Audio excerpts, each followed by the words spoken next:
This second generation CHR takes the successful formula established by its predecessor and improves it in most key areas, which means this small coupe crossover is a little better to drive, slightly more practical, and arguably smarter to look at too. There's even now plug-in hybrid tech if you want it.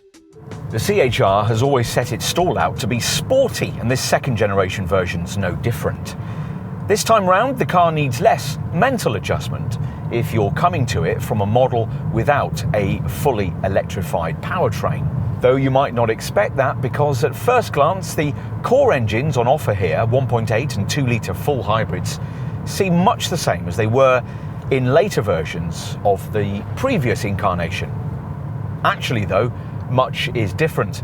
As before, you're never quite certain where the source of motion power is coming from: generator, battery or engine. And also, as before, heavy throttle applications see the left-hand power meter lurching violently back and forth like a windmill. But this time round, a better optimised level of throttle calibration means that there's far less lag between requesting extra acceleration and it actually being delivered. Nor is the elastic band mooing of the eCVT auto gearbox quite as prominent. On undulating roads, new adaptive hill control logic modifies acceleration according to the incline, and for quieter running, engine speeds during highway driving have been reduced by up to 500 RPM, improving refinement.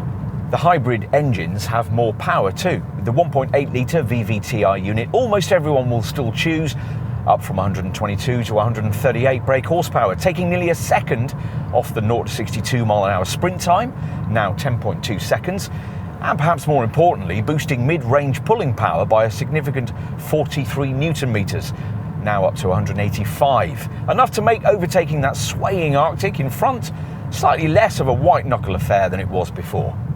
Efficiency's fractionally better as well, with up to 60.1 mpg on the combined cycle and 105 gram per kilometre of CO2. As with the old car, there's also a larger capacity 2 litre version of this hybrid powertrain available, which also gets more power, up from 182 to 195 brake horsepower. We're trying that here, and it propels this Toyota along with more of the kind of urgency its rakish looks suggest it ought to have, with 206 Newton meters of torque and 62 miles an hour dispatched in a far more satisfying 8.1 seconds. That larger engine also provides the basis for a newly introduced PHEV twin motor drivetrain with a useful 223 brake horsepower total output, which dispatches the 62 mile an hour sprint in 7.3 seconds. That's despite the extra weight of a 13.8 kilowatt hour battery that, when fully charged, is supposed to be able to take you up to 41 miles between spells of replenishment. But that's a weightier model that won't have the appealing agility of the more ordinary conventional hybrid variants, which benefit from the installation of the brand's stiff new TNGA-C chassis. Ride quality's on the firm side, but in compensation, the car feels well planted through the turns. Behind the wheel, it's a big improvement on the dark, plasticky cabin that was served up by this car's predecessor. There's a smart new dose of screen tech, with most models getting the twin 12.3-inch screens we've got fitted here. Compared to the previous model, material quality has been given a big lift, with various contrasting soft-touch surfaces that sit alongside all the recycled plastics and fabrics this car needs to support its eco credentials. And across the range, you also get some interesting touches of design, like the so-called sail panels that extend from the corners of the top of the dash into the doors, where they gain interactive ambient lighting strips. It's all very much built around the driver, a cocooning vibe emphasised by this angled buttress that connects one side of the lower console to the centre stack.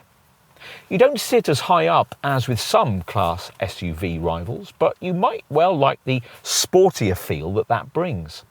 What Toyota couldn't fix, because of the kind of car this has to be, was rearward visibility. Poor in the old car and only marginally better in this one, thanks to the rakish C-pillar and letterbox-like rear screen. As before, almost everyone who chooses a CHR will do so on the basis of the way it looks.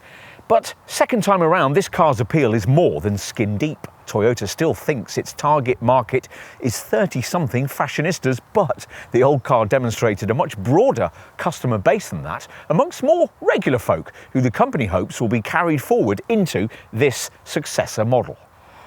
But if it's the swept-back looks here you like, then nothing else in this segment will charm you in quite the same way. If cars were bought on purely rational grounds, you'd never choose one of these, but thankfully they're not. The CHR celebrates that, which is exactly why it's been so successful and will probably continue to be.